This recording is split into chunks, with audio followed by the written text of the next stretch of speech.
Halo, nama gue Caca. Tapi bukan Caca Marica hey ya. FYI, umur gue 25 minus 1 alias 24. Hehehe. Gue mau cerita tentang kisah percintaan gue dengan seorang abdi negara.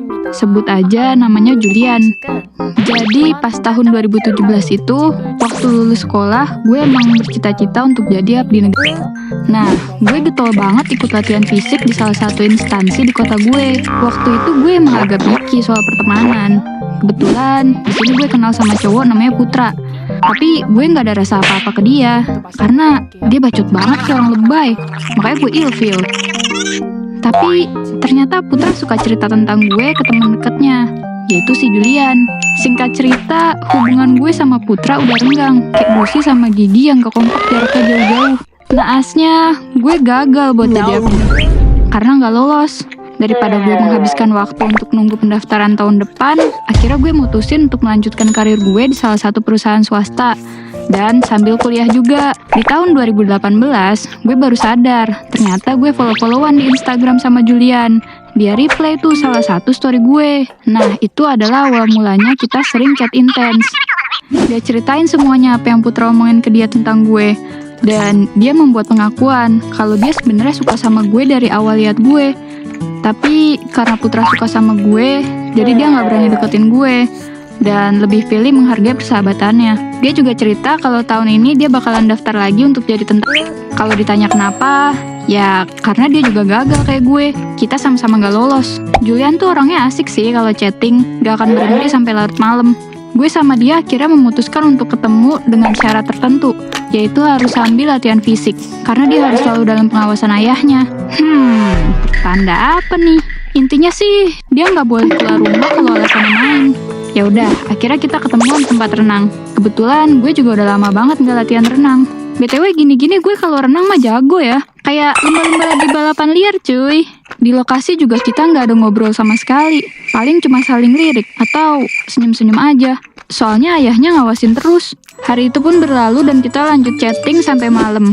Ngebahas semua yang terjadi hari ini. Yap, dan seperti biasa semuanya masih seru-seru aja. Sampai akhirnya tiba saat dimana dia harus menjalankan serangkaian pendaftaran tentara yang begitu ketat. Dan yang pasti malamnya dia cerita ke gue gimana perjalanan dia hari ini yang sangat melelahkan.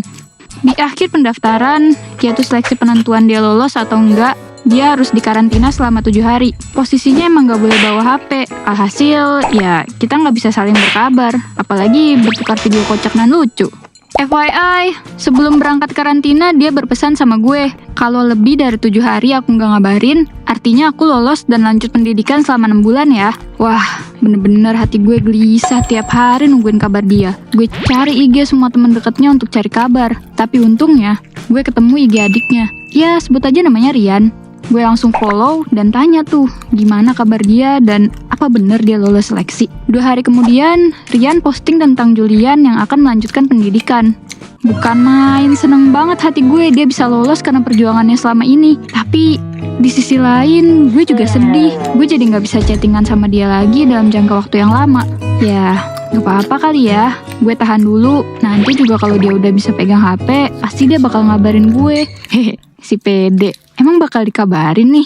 Sebulan pertama dia menjalani pendidikan, gue dibuat galau karena bokap gue masuk rumah sakit. Kalau masuk dunia fantasi mah gue seneng. Hehehe. Canda ya ayah. Dan entah kenapa Tuhan berkehendak lain. Singkatnya, bokap gue meninggal dunia di hari ke-10 saat beliau dirawat di rumah sakit.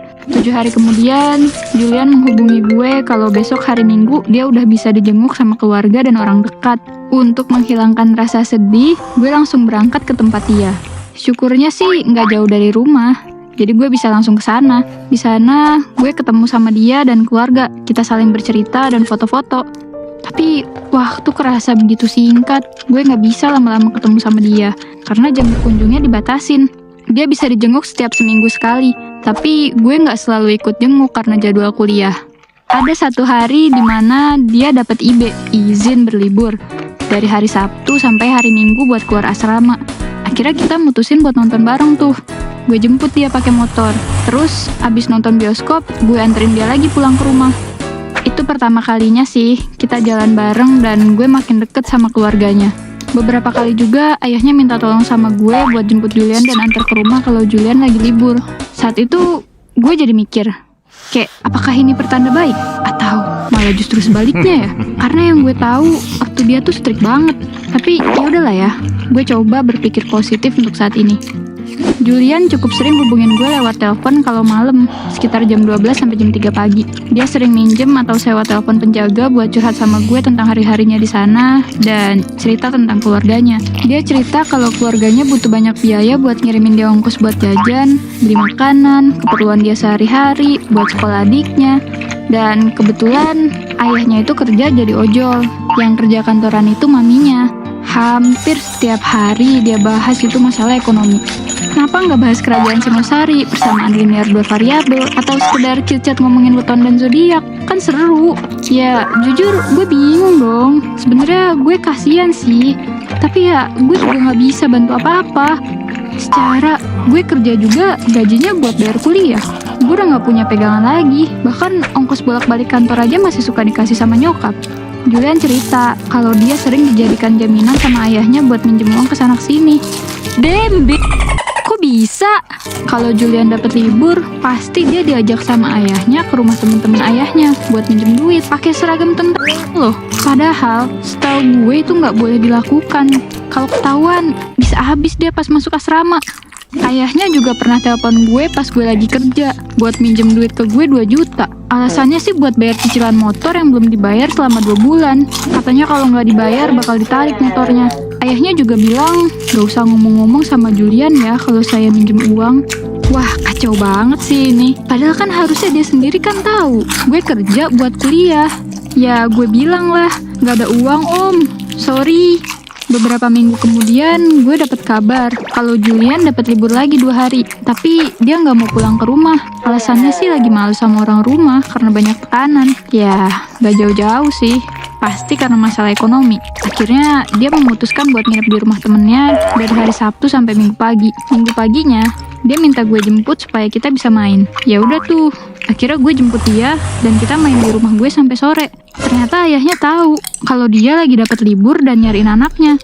Ayahnya teleponin gue terus berkali-kali, tapi Julian gak izinin gue angkat teleponnya. Cuma karena gue gak enak, akhirnya gue paksa dia buat angkat teleponnya.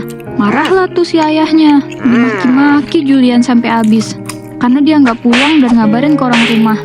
Dan lo tahu ayahnya ngomong apa? Dia tuh ngomong, itu Caca ngapain kamu sampai kamu berani kayak gini? Dia mau sama kamu karena kamu udah jadi tentara. Jeder. Gue bener-bener sakit hati banget. Padahal gue udah deket sama Julian dari sebelum dia jadi tentara. Gue juga gak pernah tuh minta apa-apa sama dia dan keluarganya. Ya gue emang gak pernah bantu secara finansial, tapi gue selalu bantu dari segi psikologis anaknya. Gue bantu antar jemput anaknya juga kok kalau lagi libur. Ya lo bayangin lah gimana sakitnya perasaan gue, seolah-olah gue cuma mau sama anaknya aja karena udah jadi tentara. Singkat cerita, waktu terus berlalu, gue berusaha ngelupain ucapan ayahnya, tapi gue gak bisa. Masih selalu terbayang-bayang. Di awal tahun 2019, Julian akhirnya selesai pendidikan. Gue dan keluarga datang ke acara pelantikan dan dapat pengumuman kalau dia bakal ditugaskan ke ujung Pulau Sumatera. Artinya gue LDR dong nih. Sedih banget, pasti dia jarang pulang deh. Tapi ya udahlah ya, mau gimana lagi? Namanya juga tugas negara, gak bisa nolak dong. Hari-hari berlalu, gue menjalankan LDR sama Julian, tapi komunikasi kita masih belum bisa intens karena dia masih dalam masa orientasi dan gak boleh sering-sering pegang HP. Tapi gak jarang juga nih, dia nelpon gue malam-malam cuma buat curhat. Dia cerita kalau ATM yang buat terima gajinya itu ditahan ayahnya dan masih berkutat sama masalah ekonomi bayarin hutang. Ayahnya juga minta Julian buat biayain kuliah adiknya. Jujur sebenarnya gue capek banget dengernya. Ikut kesel tapi gak bisa ngapa-ngapain juga. Dan gue cuma bisa bilang sabar ya. Sampai di awal tahun 2020, Julian udah mulai bisa sering pegang HP. Dia selalu hubungi gue, tapi di sini gue mulai menghindar. Gue suka reject teleponnya dan gak balas chatnya. Setelah gue pikir panjang, gue gak bisa terus bersama orang yang selalu ngeluh ke gue. Mungkin menurut kalian itu bagus, karena pasangan bisa seterbuka itu. Tapi menurut gue, semua ini gak masuk akal. Jujur gue risih kalau udah bahas masalah ekonomi. Walaupun umur kita masih muda, tapi gue mikir, Gimana kalau nanti kita nikah? Apa kita nggak bakal berantem mulu karena orang tuanya yang ikut ngatur keuangan kita? Gue nggak kebayang juga. Gimana kalau nanti dia bawa gue ke ujung Sumatera? Gue harus jauh dari ibu gue. Intinya sih, gue nggak siap buat terus-menerus menghadapi permasalahan dia dan keluarganya. Jadi, gue memutuskan untuk mundur. Yang pasti dia kaget dan marah. Kenapa tiba-tiba gue memilih untuk menjauh? Akhirnya ya, gue jelasin semua alasan gue. Gak lama dari itu, ada satu cowok yang deketin gue. Orangnya dewasa banget. Kalau mau dibandingin sama Julian sih, dia emang jauh lebih dewasa. Dan jadi cowok yang sesuai sama ekspektasi gue. Kita deket selama setahun dan kita memutuskan untuk menikah di akhir tahun 2021. Dan di tahun 2023 ini kita akan punya anak pertama. Gue rasa bukan salah Julian kok karena terlahir di keluarga toksik kayak sekarang. Tapi bukan kewajiban gue juga untuk selalu ada dan mendampingi dia. Daripada bertaruh dengan masa depan gue, lebih baik gue mundur dari sekarang. Karena gue percaya, kita semua berhak memilih kebahagiaan sendiri. Sekian cerita dari gue.